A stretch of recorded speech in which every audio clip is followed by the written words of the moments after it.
Kidney ఇచ్చి భర్త ప్రాణాలు కాపాడిన భార్య.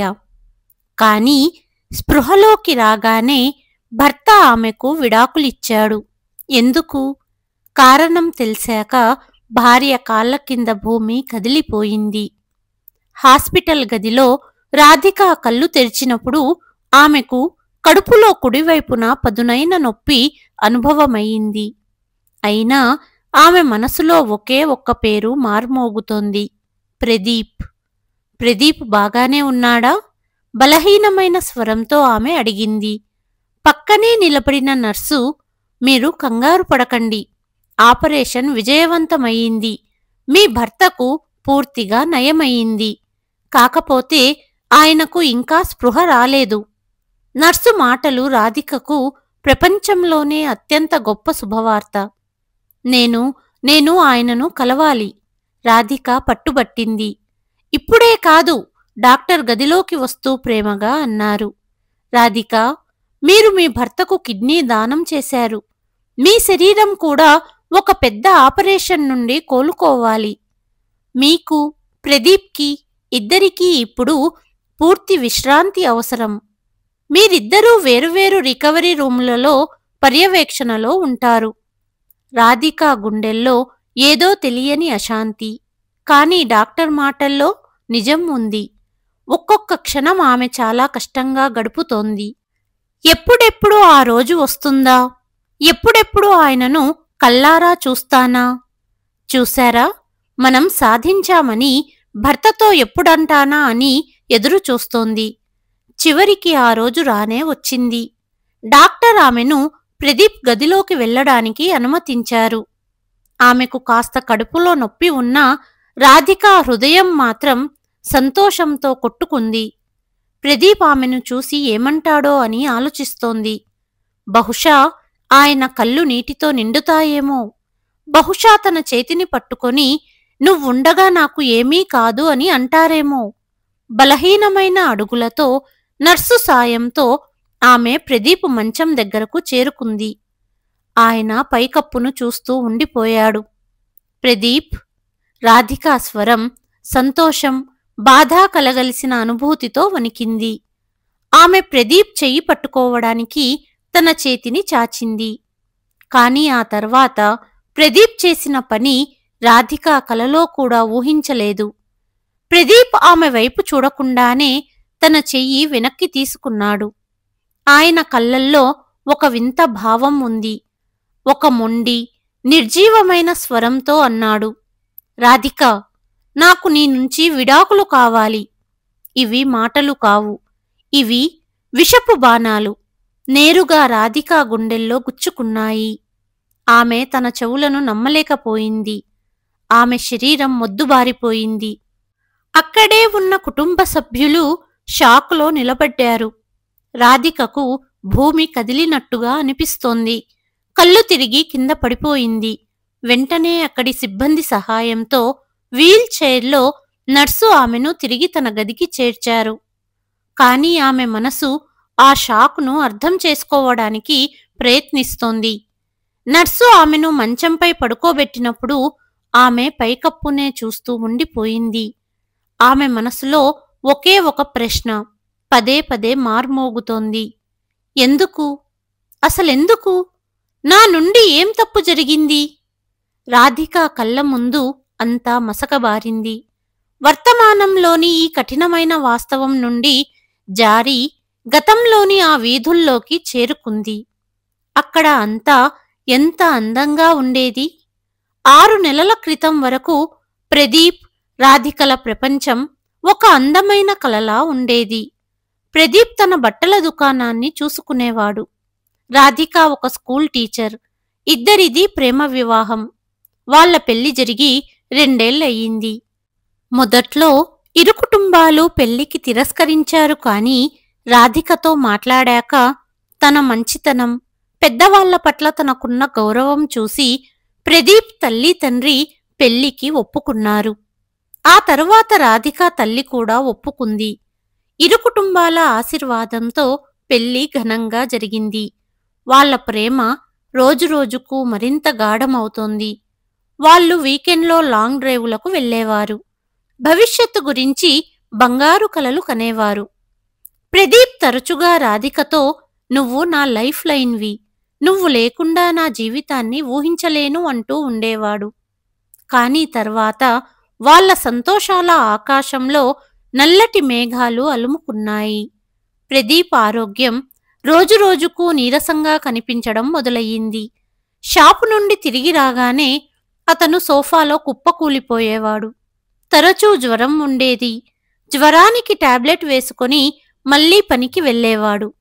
ఇదంతా పని ఒత్తిడి వల్లే అని అతనే తనకు తాను సర్ది చెప్పుకున్నాడు. కాళ్ల వాపును ఎక్కువసేపు కూర్చోవడం వల్ల వచ్చిన ఫలితంగా భావించాడు. రాధిక ఆందోళన చెందేది. కాని ప్రదీప్ ఎప్పుడూ ఆమె ఆందోళనను నవ్వుతూ కొట్టిపారేసేవాడు. కాని ఒకరోజు షాప్లో కళ్ళు తిరిగి పడిపోయిన ప్రదీప్ను అతని స్నేహితులు దగ్గర్లోని ఒక ప్రముఖ హాస్పిటల్కు చేర్చారు. రాధిక కూడా పరుగున తన స్కూటర్పై అక్కడికి చేరుకుంది. డాక్టర్లు చాలా టెస్టులు చేశారు. రిపోర్టు కోసం అందరూ ఎదురు చూస్తున్నారు. మరుసటి రోజు సీనియర్ డాక్టర్ వర్మ ఇద్దరినీ తన క్యాబిన్కు పిలిచారు. రిపోర్ట్స్ని లైట్ ఎదురుగా ఉంచి లోతైన శ్వాస తీసుకుని అన్నారు, "మిస్టర్ ప్రదీప్, నాకు చాలా బాధగా ఉంది.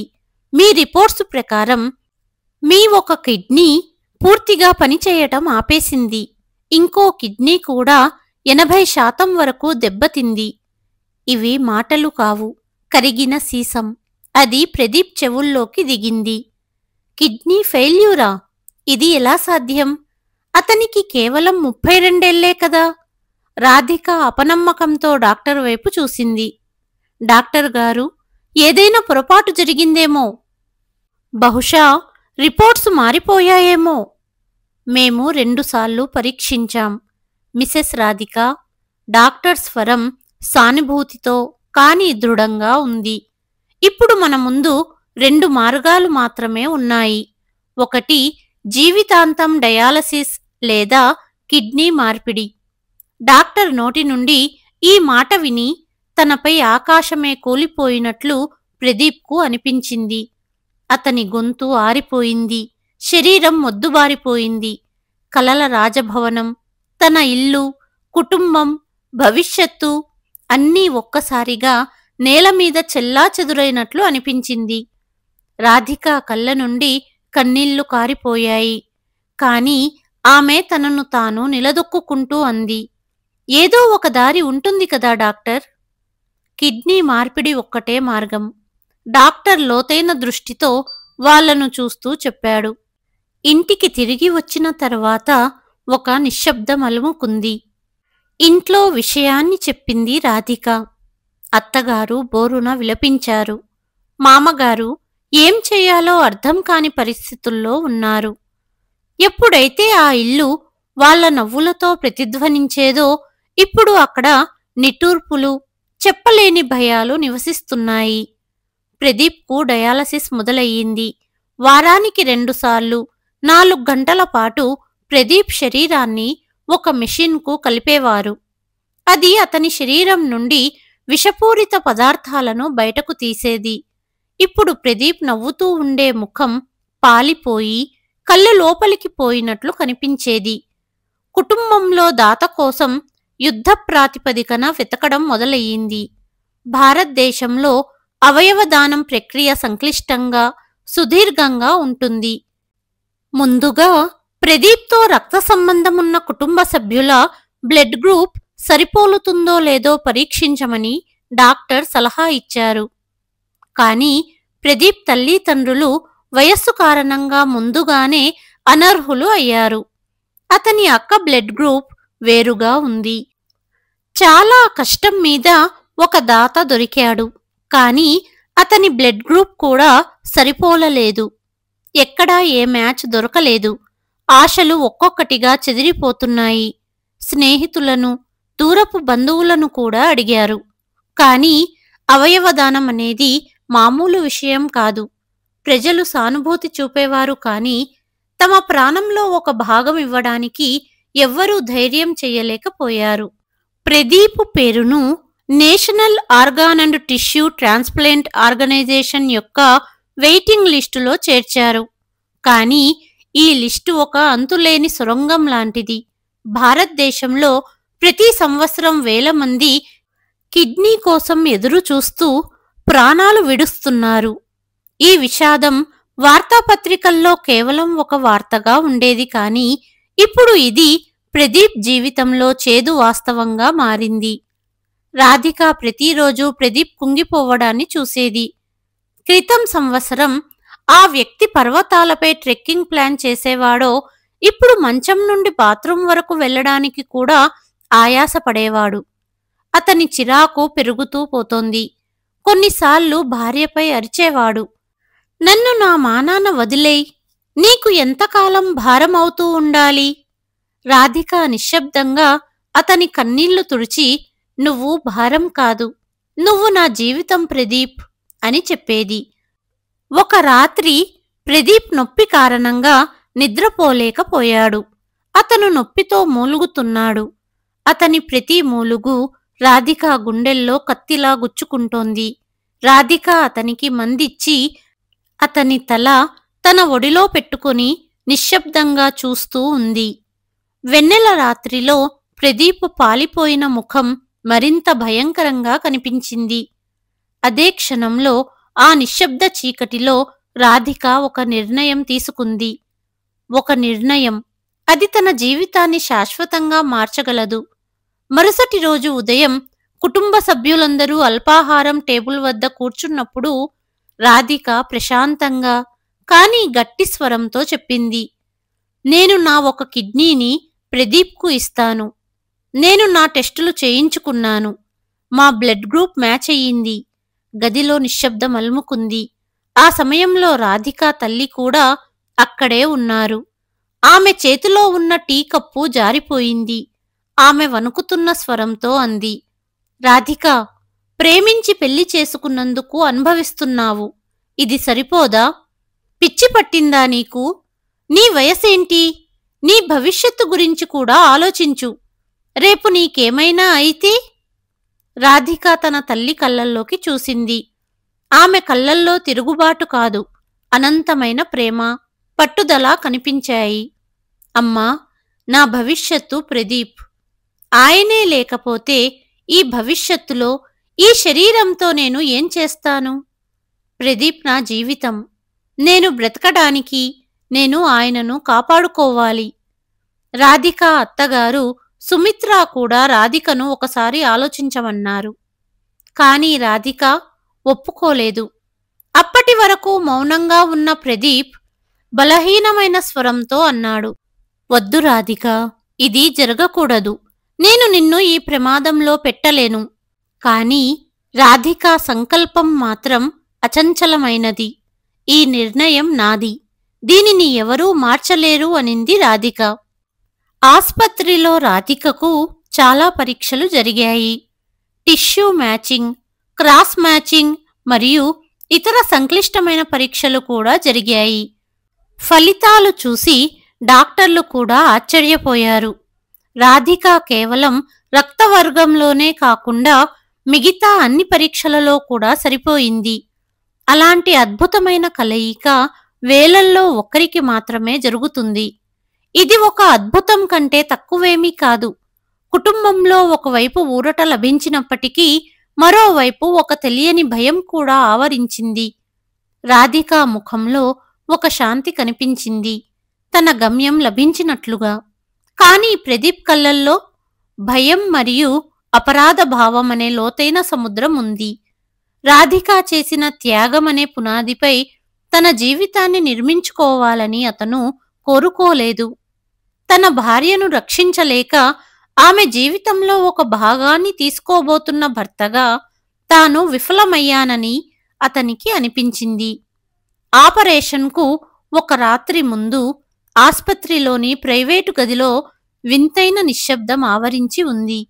రాధిక ప్రదీప్ మంచం దగ్గర కూర్చొని అతని చెయ్యి తన చేతుల్లోకి తీసుకుంది. ఇద్దరూ ఏమీ మాట్లాడడం లేదు. కేవలం ఒకరి కళ్ళల్లోకి మరొకరు చూస్తూ మాట్లాడని మాటలను పంచుకుంటున్నారు. ప్రదీప్ దుఃఖాన్ని ఆపుకుంటూ, దయచేసి రాధిక, ఇంకా సమయం ఉంది, వద్దని చెప్పు. నేను ఇలా జీవించలేను. జీవితాంతం ఈ బరువు నా గుండెపై ఉంటుంది. నా కారణంగా నీకు అని అంటూ కన్నీళ్లు పెట్టుకున్నాడు. రాధిక అతని కన్నీళ్లను తుడిచి అతని కళ్ళల్లోకి చూస్తూ చెప్పింది, ప్రదీప్, ప్రేమలో ఉపకారముండదు, భాగస్వామ్యం ఉంటుంది. నేను నిన్ను నా శ్వాసలో భాగస్వామిని చేశాను. మనం ఈ యుద్ధాన్ని కలిసి పోరాడుదాము, గెలుస్తాము కూడా. రేపు ఉదయం మనం ఆపరేషన్ థియేటర్కు వెళ్ళినప్పుడు నేను నీకు నా కిడ్నీని కాదు, నా సగం ప్రేమను, నా సగం ధైర్యాన్ని ఇస్తున్నానని గుర్తించుకో. నీ శ్వాస గొలుసును తెగనివ్వను. ఎవ్వరూ నిద్రపోలేదు. వాళ్ళు ఒకరి చెయ్యి ఒకరు పట్టుకొని రాబోయే రేపటి కోసం ఎదురు చూస్తూ ఉన్నారు. ఆపరేషన్ థియేటర్ బయట వెలుగుతున్న ఎర్ర లైటు సమయం వేగాన్ని నిలిపివేసినట్లు ఉంది. ఇద్దరి కుటుంబ సభ్యులు కారిడార్లో తిరుగుతున్నారు. గడిచే ప్రతి నిమిషం ఒక శతాబ్దంలా అనిపిస్తోంది. ఒకే సమయంలో రెండు జీవితాలు పందెం మీద ఉన్నాయి. ఒక జీవితం రక్షించడానికి, మరొక జీవితం ఇవ్వడానికి. సుమిత్ర కంగారుగా కారిడార్లో నడుస్తూ ఉంది. 6 గంటల సుదీర్ఘ సమయం తర్వాత ఆపరేషన్ థియేటర్ తలుపు తెరుచుకుంది. ఆకుపచ్చని సర్జికల్ దుస్తులు ధరించిన సర్జన్ బయటకు వచ్చారు. వారు మాస్కు తీసి, ఆపరేషన్ విజయవంతమైంది, దాత మరియు గ్రహీత ఇద్దరూ ప్రమాదం నుండి బయటపడ్డారు అని అన్నారు. ఇది వినగానే అందరూ ఊపిరి పీల్చుకున్నారు. కొంతమంది కళ్ళల్లో ఆనందం నిండింది. కొంతమంది భగవంతుడిని మొక్కుతున్నారు. ఒక పొడవైన చీకటి రాత్రి తర్వాత ఉదయం మొదటి కిరణం కనిపించినట్లు అనిపించింది. కొన్ని రోజుల తర్వాత ప్రదీప్ మరియు రాధికను వేరువేరు ప్రైవేట్ వార్డులకు మార్చారు. ఇద్దరూ నెమ్మదిగా కోలుకుంటున్నారు. ఆపరేషన్ తర్వాత రాధికకు చాలా నొప్పి ఉన్నప్పటికీ ఆమె తన నొప్పిని మర్చిపోయి ఎప్పుడూ నవ్వుతూనే ఉండేది. అస్తమాను ప్రదీప్ ఎలా ఉన్నాడు, ఎప్పుడు ప్రదీప్ను చూడాలి అని అక్కడి నర్సును అడుగుతూనే ఉండేది. ఆమె దృష్టి ప్రతిక్షణం ప్రదీప్ పైనే ఉండేది. ప్రదీప్ ఇప్పుడు బాగా ఉన్నాడు అని వినగానే తనకు ప్రపంచంలోని సంతోషమంతా దొరికినట్లు రాధికకు అనిపించేది. ప్రదీప్ కూడా ఇప్పుడు మెరుగ్గా ఫీల్ అవుతున్నాడు. అతని శరీరం కొత్త కిడ్నీని అంగీకరించింది. అతని ముఖంలోని పసుపు రంగు క్రమంగా సాధారణ స్థితికి వస్తోంది. రాధిక కళ్ళల్లో ఒక కొత్త జీవితం కల ఉంది. ఇకపై ఎలాంటి జబ్బు, ఎలాంటి భయం లేని భవిష్యత్తు. దాదాపు 2 వారాల తర్వాత ప్రదీప్ ఇంటి సభ్యులను కలిసేందుకు, వారితో మాట్లాడేందుకు అవకాశం వచ్చిన రోజు కూడా వచ్చింది. డాక్టర్లు త్వరలోనే అతనికి మరియు రాధికకు డిశ్చార్జ్ అవుతుందని శుభవార్త చెప్పారు. రాధికతో సహా ఇంటి సభ్యులందరికీ అది ఒక ఉత్సవం లాంటి వాతావరణం. రాధిక బలహీనమైన అడుగులతో ఆధారం తీసుకుంటూ నడుచుకుంటూ అతని మంచం దగ్గరికి వెళ్ళి నవ్వుతూ అతని చెయ్యి పట్టుకోవడానికి ప్రయత్నించింది. కాని ఎవ్వరూ ఊహించని సంఘటన అక్కడ జరిగింది. ప్రదీప్ వెంటనే తన చేతిని వెనక్కి తీసుకున్నాడు. అతని కళ్ళల్లో ప్రేమ కాదు, ఒక వింతైన చికాకు ఉంది. అతను రాధిక కళ్ళల్లో చూడకుండానే సీలింగ్ను చూస్తూ ఒక ప్రాణం లేని మరియు భావాలు లేని స్వరంతో చెప్పాడు, రాధిక, నాకు నీ నుండి విడాకులు కావాలి. రాధికకు తన కాళ్ల కింద భూమి కదిలినట్లు అనిపించింది. ప్రపంచం మొత్తం తిరిగినట్లు అనిపించింది. ఆమె అక్కడే ప్రదీప్ మంచం దగ్గర నేలపై పడిపోయింది. ఆసుపత్రి గదిలో భయాందోళన మొదలయ్యింది. నర్సులు పరిగెత్తారు. సుమిత్ర కేకలు వేసింది. నీకోసం తన ప్రాణాన్ని పణంగా పెట్టింది.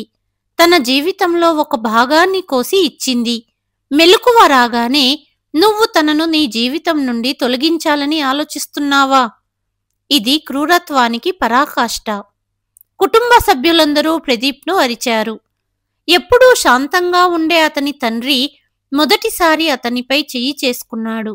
సిగ్గులేనివాడా, కృతజ్ఞత లేనివాడా, ఏ స్త్రీ అయితే నీకు తన జీవితాన్ని ఇచ్చిందో నువ్వు ఆమెకు విడాకులిస్తావా? నీలో మానవత్వం ఉందా లేదా? అని అరిచాడు తండ్రి. తల్లి సుమిత్ర ఏడుస్తూ పలికింది. నీకు ఏమయింది ప్రదీప్? రాధిక నీకోసం ఏం చెయ్యలేదు? ప్రదీప్ ఒక రాతి బొమ్మలా అన్నీ వింటున్నాడు. అతని ముఖంలో ఎలాంటి భావం లేదు, దుఃఖం లేదు, పశ్చాత్తాపం లేదు. అతను కేవలం ఇంతే అన్నాడు. ఇది నా చివరి నిర్ణయం. అతని ఈ నిర్ణయత ఎవ్వరికీ అర్థం కాలేదు. ఇంటికి వచ్చిన తర్వాత ఒకే కప్పు కింద ఇద్దరు అపరిచితులు నివసించడం మొదలుపెట్టారు. ప్రదీప్ ప్రవర్తనతో ఆమె గంటల తరబడి ఏడ్చేది, బతిమాలేది. కారణం అడిగితే ప్రదీప్ మౌనంగా ఉండేవాడు లేదా గొడవ పడేవాడు. ఒకరోజు రాధిక అతని కాళ్ళు పట్టుకుంది. ప్రదీప్, ఒక్కసారి చెప్పండి, నా తప్పేంటి? నా త్యాగంలో ఏదైనా లోపముందా? నేను అన్నీ సరిచేస్తాను. ప్రదీప్ ఆమెను విదిలించుకుంటూ చెప్పాడు. తప్పేంటంటే నువ్వు నాపై ఉపకారం చేశావు. నేను జీవితాంతం నీ ఈ బరువు కింద అణచివేయబడి ఉండలేను. నేను నిన్ను చూసినప్పుడల్లా నేను ఎంత బలహీనంగా, అసంపూర్తిగా ఉన్నానో నాకు గుర్తుకు వస్తుంది. నాకు ఈ ఉక్కిరి బిక్కిరి నుండి స్వేచ్ఛ కావాలి. ఈ మాటలు రాధిక గుండెల్లో కత్తిలా గుచ్చుకున్నాయి. తను ప్రేమ అనుకున్న త్యాగాన్ని ప్రదీప్ ఉపకారం మరియు బరువు అని అంటున్నాడు. 2 నెలలు గడిచాయి. రాధికకు ఈ 2 నెలలు 2 శతాబ్దాలుగా గడిచాయి. ఆమె ఇప్పుడు శారీరకంగా మరియు మానసికంగా పూర్తిగా అలసిపోయింది. ఈ బంధాన్ని ఇక ముందుకు లాగకూడదని ఆమె నిర్ణయించుకుంది. బహుశా ప్రదీప్ నిజమే చెబుతున్నాడేమో. బహుశా తన ఉనికి అతనికి ఉక్కిరిబిక్కిరిని కలిగిస్తుందేమో. భారీ మనస్సుతో ఆమె తన సామాను ప్యాక్ చేస్తోంది. అప్పుడే ఆమెకు ప్రదీప్ పాత మెడికల్ ఫైళ్ల కింద ఒక కవరు దొరికింది. ఈ కవరు కొత్తది మరియు నగరంలోని మరొక క్యాన్సర్ ఆస్పత్రికి చెందినది. కుతూహలంతో రాధిక దాన్ని తెరిచింది. రాధిక గుండె ధక్ అని ఆగింది. క్యాన్సర్ ఆస్పత్రి, మనకు అక్కడ ఏం పని? ఒక తెలియని అనుమానం ఆమె శరీరం మొత్తాన్ని చుట్టుముట్టింది. వణుకుతున్న చేతులతో ఆమె కవరును తెరిచింది. లోపల ప్రదీప్ కొన్ని తాజా రిపోర్టులు ఉన్నాయి. రాధిక వాటిని చదవడం మొదలుపెట్టింది. రిపోర్టులు మెడికల్ భాషలో రాసి ఉన్నాయి. ఆమెకు ఏమీ స్పష్టంగా అర్థం కావడం లేదు. కానీ తనకు ఎంత అర్థమవుతుందో అది తన ఆత్మను వణికించడానికి సరిపోతుంది. ఇది ఏదో ఒక చాలా పెద్ద ప్రమాదపు గంట అని ఆమె గుండె చెబుతోంది. ఆమె మెదడులో ఒక తుఫాను నడుస్తోంది. ప్రదీప్ ద్వేషం, విడాకుల కోసం పట్టుదల మరియు ఇప్పుడు ఈ క్యాన్సర్ ఆస్పత్రి రిపోర్టులు. అసలు ఇదంతా ఏం జరుగుతుందో ఆమెకు అర్థం కావడం లేదు. ఆమె ఈ విషయం గురించి ప్రదీప్తో మాట్లాడకూడదని నిర్ణయించుకుంది. అతను మళ్లీ అబద్ధం చెబుతాడని లేదా మౌనంగా ఉంటాడని ఆమెకు తెలుసు. ఆమె డాక్టర్ను కలిసి నిజాన్ని తెలుసుకోవాలని నిశ్చయించుకుంది. ఆస్పత్రికి చేరుకున్న తర్వాత ఆమె రిసెప్షన్లో డాక్టర్ పేరు చెప్పింది. అరగంట తర్వాత ఆమెను డాక్టర్ అరవింద్ క్యాబిన్లోకి పంపారు. డాక్టర్, ఇవి నా భర్త ప్రదీప్ రిపోర్ట్లు. ఇవి నాకు ఇంట్లో దొరికాయి. నాకు ఏమీ అర్థం కావడం లేదు. ఇందులో ఏం రాశారో మీరు చెప్పగలరా? డాక్టర్ అరవింద్ రిపోర్టులు చూసి ఆపై రాధిక ఆందోళన చెందిన ముఖాన్ని చూశారు. అతను ఒక దీర్ఘ శ్వాస తీసుకున్నాడు. మీరు కూర్చోండి మిసెస్ రాధిక. డాక్టర్ వివరించడం మొదలుపెట్టారు. చూడండి, ప్రదీప్ గారికి కిడ్నీ జబ్బు ఉన్నట్లు గుర్తించినప్పటి నుండి కొన్ని మందుల యొక్క చాలా సైడ్ ఎఫెక్ట్ ఆయనకు తగిలింది. మరియు దురదృష్టవశాత్తు మీ భర్త ఆ లక్షలాది మందిలో ఒకరు. రాధికకు ఊపిరి ఆగిపోయినంత పని అయింది. ఆ మందులు ప్రదీప్ గారి శరీరంలో ఒక రకమైన క్యాన్సర్ను క్రియాశీలం చేశాయి. ఈ విషయం ట్రాన్స్ప్లాంట్ అయిన వెంటనే జరిగిన చెకప్లో తెలిసింది. క్యాన్సరా? రాధిక నెత్తి మీద పిడుగుపడ్డట్టయింది. అవును, డాక్టర్ బాధగా తల ఊపారు. మరియు ఇది చాలా దూకుడు స్వభావం కలది. దీనిపై కీమోథెరపీ ప్రభావం చూపే ఆశలు కూడా దాదాపు లేవనే చెప్పాలి. ఈ విషయం ఎవ్వరికీ తెలియనివ్వకండి అన్నాడు ప్రదీప్. రాధిక తన ధైర్యాన్నంతా కూడగట్టుకుని అత్యంత కష్టమైన ప్రశ్న అడిగింది. ఆయనకు ఎంత సమయం ఉంది? డాక్టర్ కొంతసేపు మౌనంగా ఉండి ఆపై నెమ్మదిగా అన్నారు. వైద్యశాస్త్రం ప్రకారం బహుశా 6 నుండి 7 నెలలు. ఆ క్షణంలో రాధికకు అన్నీ గుర్తుకు వస్తున్నాయి. తన మీద ప్రదీప్ యొక్క నిర్లక్ష్యం, అతని కోపం, అతని విడాకుల నిర్ణయం అన్నీ ఒక అబద్ధం. తనకు దూరమయ్యాక అనుభవించే బాధ కంటే ముందే గొడవతో తనను దూరం చెయ్యాలని చూశాడు ప్రదీప్. ఇంటికి చేరుకొని రాధిక ఆ రిపోర్టును ప్రదీప్ ముందు పట్టుకొని నిలబడింది. ఆమె కళ్ళల్లో కన్నీళ్లు లేవు కాని గుండెల్లో భరించలేని బాధ. నన్ను దూరంగా పెట్టడానికి ఇదే నా కారణం అని ఆమె వణుకుతున్న స్వరంతో భర్తను అడిగింది. తన రిపోర్టును రాధిక చేతిలో చూసి అతను వెక్కి వెక్కి ఏడ్చేశాడు. ఇన్ని నెలలుగా అణిచిపెట్టుకున్న బాధ, భయం, నిస్సహాయత వరదలాగా అతని కళ్ళ నుండి ప్రవహించాయి. అవును అని అతను చెప్పాడు. రాధిక, నువ్వు చిన్న వయసులోనే వితంతువుగా మారడం నేను చూడలేకపోయాను. నేను నిన్ను చాలా ద్వేషించేలా చెయ్యాలనుకున్నాను. తద్వారా నేను వెళ్ళిపోయిన తర్వాత నువ్వు దుఃఖపడకూడదు. నువ్వు నీ జీవితాన్ని తిరిగి ప్రారంభించగలగాలి. నువ్వు నన్ను సులభంగా మర్చిపోవాలని నేను స్వార్థపరుడిగా నటించాలనుకున్నాను. ప్రదీప్ తీసుకువచ్చిన విడాకుల పత్రాలను తీసుకొని వాటిని ముక్కలు ముక్కలుగా చేసింది రాధిక. ఆమె ప్రదీప్ను గట్టిగా కౌగలించుకుంది. నన్ను నీ నుండి దూరం చేయడం ద్వారా నన్ను రక్షించాలనుకున్నావా? నేను నా కిడ్నీని నీకు ఎక్కువ కాలం జీవించడానికి ఇవ్వలేదు, నీతో కలిసి జీవించడానికి ఇచ్చాను. ఆ జీవితం ఒక్కరోజైనా సరే, 100 సంవత్సరాలైనా సరే, ఆమె ధైర్యంగా చెప్పింది. ఈ పోరాటం ఇంకా ముగియలేదు ప్రదీప్. మనం కలిసి దీనిని పోరాడి గెలుద్దాం. నేను ఓడిపోను, నిన్ను ఓడిపోనివ్వను. ఇంట్లో అందరికీ విషయం తెలిసింది. ఆ రోజు నుండి ఇంటి వాతావరణం మారిపోయింది. నిరాశ స్థానంలో కొత్త యుద్ధానికి సన్నద్ధత వచ్చింది. రాధిక మరియు ప్రదీప్ కుటుంబ సభ్యులందరూ రేయింబవళ్లు కష్టపడ్డారు. దేశంలోని, విదేశాల్లోని ప్రతి పెద్ద ఆసుపత్రిని సంప్రదించారు. ప్రతి ప్రసిద్ధ వైద్యుడి సలహా తీసుకున్నారు. కానీ ప్రతి చోట ఒకే సమాధానం వచ్చింది. ఈ క్యాన్సర్ చాలా అరుదైనది. దీనికి ఖచ్చితమైన చికిత్స లేదు. అందరిలో ఆశ క్రమంగా తగ్గుతూ వచ్చింది. కానీ రాధిక మాత్రం పట్టు వదల్లేదు. ఆమె ప్రతిరోజు గంటల తరబడి ఇంటర్నెట్లో ఈ వ్యాధి గురించి చదివేది. ప్రపంచవ్యాప్తంగా ఉన్న పరిశోధనా పత్రాలను జల్లెడపట్టేది. ఒకరోజు నెలల నిరంతర శోధన తర్వాత ఆమెకు జర్మనీలోని ఒక పరిశోధనా కేంద్రం గురించి తెలిసింది. అక్కడి వైద్యులు ఒక సరికొత్త సాంకేతికతపై పనిచేస్తున్నారు. అది ఒక రకమైన సెల్ థెరపీ. ఇందులో శరీరంలోని సొంత కణాలను శక్తివంతం చేసి క్యాన్సర్తో పోరాడడానికి సిద్ధం చేస్తారు.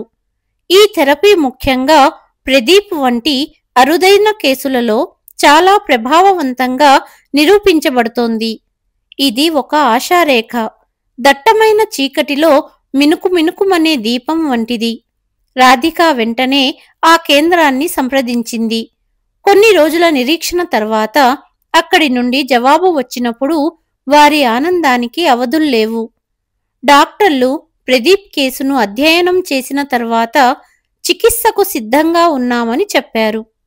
కానీ ఆ ఈమెయిల్ చివరి భాగం మొత్తం కుటుంబాన్ని దిగ్భ్రాంతికి గురిచేసింది. ఆ చికిత్సకు అయ్యే అంచనా వ్యయం సుమారు 2 కోట్ల రూపాయలు. 2 కోట్లు! ఈ మొత్తం విని ఒక్క క్షణం గదిలో నిశ్శబ్దం అలుముకుంది. ప్రదీప్ తండ్రి తల పట్టుకొని కూర్చుండిపోయారు. అది వారికి ఒక కొండంత మొత్తం. దానిని సమకూర్చడం గురించి ఆలోచించడం కూడా అసాధ్యం. రాధిక కళ్ళల్లో ఒక పట్టుదల కనిపించింది. ఆమె అందరి ముఖాల్లో నిరాశ చూసి ఆపై ఒక దృఢమైన స్వరంతో చెప్పింది, మనం ఓడిపోకూడదు. ఈ ఇంటిని తాకట్టు పెడదాం. ప్రదీప్ జీవితం కంటే ఏదీ గొప్పది కాదు. ఆమె మాటల్లో గెలుపు, విశ్వాసం మరియు తన ప్రేమను ఏ ధరకైనా కాపాడుకోవాలనే అచంచలమైన సంకల్పం ఉన్నాయి. ప్రదీప్ ఆమెను ఆపడానికి చాలా ప్రయత్నించాడు, కానీ రాధిక అతని మాట వినలేదు. మంగళసూత్రం తప్ప తన మిగిలిన ఆభరణాలన్నీ అమ్మేసింది. అవి దాదాపు 15 లక్షల రూపాయలు వచ్చాయి. ఇంటిని తాకట్టు పెట్టారు. ప్రదీప్ తండ్రి ముందుకు వచ్చి తన జీవితాంతం కూడబెట్టిన సొమ్ము, సుమిత్ర గారి నగలు కూడా తీసుకువచ్చి రాధిక చేతిలో పెట్టారు. ఈ వార్త తెలియగానే స్నేహితులు మరియు బంధువులు కూడా తమ సామర్థ్యం మేరకు సహాయం చేశారు. మరియు చివరకు చికిత్సకు అవసరమైన మొత్తం పోగయింది. డబ్బు సమకూరగానే ప్రదీప్ దంపతులు జర్మనీకి బయలుదేరారు. కొద్ది రోజుల్లోనే చికిత్స ప్రారంభమైంది. చికిత్స యొక్క ప్రయాణం సుదీర్ఘమైనది మరియు చాలా కష్టమైనది. థెరపీ యొక్క ప్రభావం ప్రదీప్ శరీరాన్ని బలహీనపరుస్తున్నాయి. కానీ రాధిక ప్రేమ మరియు విశ్వాసం అతని ధైర్యాన్ని నిలబెట్టాయి. ఆమె ప్రతి క్షణం ఒక నీడలా అతనితో ఉండేది. కొన్నిసార్లు అతన్ని నవ్వించేది, మరికొన్నిసార్లు కేవలం అతని చెయ్యి పట్టుకొని గంటల తరబడి కూర్చునేది. మనం ఇక్కడి నుండి తిరిగి ఇంటికి వెళ్ళినప్పుడు తిరిగి కొత్త ఇంటిని కట్టుకోవాలని, కొత్త జీవితం ప్రారంభించాలని ఆమె భవిష్యత్తు కలలు చూపించేది. ఎల్లప్పుడూ ప్రదీప్లో కొత్త ఉత్సాహాన్ని నింపేది. రోజులు గడుస్తూ చివరకు డాక్టర్ ప్రదీప్ టెస్టు రిపోర్టు చూసినప్పుడు వారు ప్రదీప్ భుజంపై చెయ్యి వేసి, congratulations Pradeep, it's a miracle, me cancer వ్యాధి పూర్తిగా నయమయ్యింది అన్నారు డాక్టర్. ఈ వార్త విన్న వెంటనే రాధిక మరియు ప్రదీప్కు కన్నీళ్లు ఆగలేదు. ఇద్దరూ చిన్న పిల్లల్లా వెక్కి వెక్కి ఏడ్చారు. వారిద్దరూ ఒకరితో ఒకరు ఒక్క మాట కూడా మాట్లాడలేకపోయారు. ఈరోజు ఇద్దరి మధ్య మౌనం కూడా ఉత్సవం చేసుకుంటోంది. భారతదేశానికి తిరిగి వస్తున్నప్పుడు ప్రదీప్ నెమ్మదిగా రాధిక చేతిని తన చేతుల్లోకి తీసుకున్నాడు. అతని స్వరం అణిగిపోయింది. రాధిక, నన్ను క్షమించు, నేను నీతో. రాధిక ప్రేమగా తన వేలిని అతని పెదవులపై ఉంచింది. ఇక ఏమీ మాట్లాడకండి. నేను చెప్పాను కదా, మనము కలిసి ఉంటే ఏదైనా సాధించగలం. ఇంటికి చేరుకున్నాక అందరి కళ్ళల్లో ఆనంద బాష్పాలు. ప్రదీప్ ఇప్పుడు పూర్తిగా ఆరోగ్యంగా ఉన్నాడు మరియు షాపును చూసుకుంటున్నాడు. రాధిక ఇటు స్కూల్లో ఉద్యోగం చేస్తూ ప్రదీప్కు కూడా సహాయం చేస్తూ ఉండేది. తరువాతి 2 సంవత్సరాలకు రాధిక బిడ్డకు జన్మనిచ్చింది. తరువాతి సంవత్సరం కావలసిన డబ్బు సంపాదించి తాకట్టు పెట్టిన ఇంటిని విడిపించుకున్నారు. ఇప్పుడు అందరూ కలిసి సంతోషంగా తమ సొంత ఇంట్లో ఉంటున్నారు. రాధిక మరియు ప్రదీప్ కథనం విధిపై విజయం సాధించిన ప్రేమకు ఒక ఉదాహరణ. మీకు ఈ ప్రేమ కథ ఎలా అనిపించిందో దయచేసి కామెంట్ చేసి చెప్పండి. ఈ కథ నచ్చితే వీడియోను లైక్ చేయండి, షేర్ చేయండి మరియు ఛానల్ను సబ్స్క్రైబ్ చేయండి. కథను చివరి వరకు విన్నందుకు ధన్యవాదాలు.